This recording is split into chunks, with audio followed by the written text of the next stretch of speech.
Economic historians rarely have the same quality and quantity of data available to them as do economists. We have to make the best use of what we have, and that's what inspired our paper on real wages. And so real wages have been used to look at the evolution of well-being, growth, and inequality. But this wasn't without problems. The figure shows the trends in real wages. Wages boomed in the period that followed the Black Death, when 40% of the population had perished. And these golden age wage levels were not achieved again until after the period of the Industrial Revolution, which seemed strange to economic historians, especially as the wage series was out of sync with developments in GDP per capita. The conventional wage series had changed little since the pioneering work of Phelps, Brown and Hopkins in the 1950s. A fundamental problem with the Phelps, Brown and Hopkins series and all subsequent series based on their classic evidence was that they used day wage rates grossed up to annual incomes, assuming 250 days per year were worked. Professor John Hatcher at Cambridge University called these unreal wages, since they assumed invariably the same length of the working year.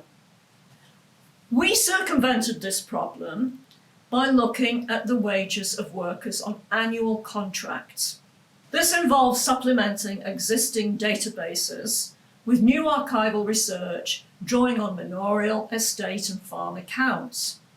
Our series is based on over 6,800 observations, spread over 6 centuries and covering all geographical areas. One reason why the annual data had been neglected by previous economic historians was that annual workers lived in and received board and lodging as part of their remuneration. This seemed difficult to value.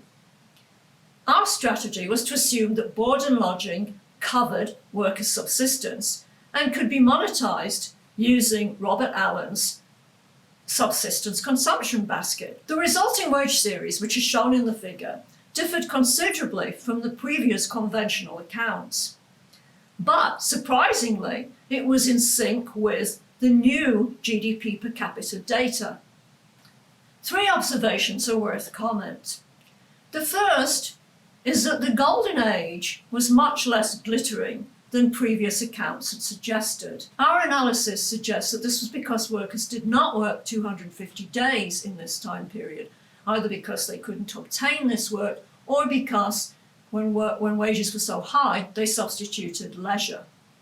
Secondly, golden age wages were reached again by 1700, not well into the Industrial Revolution as previously thought. So thirdly, modern economic growth for workers was achieved 200 years earlier than conventionally thought.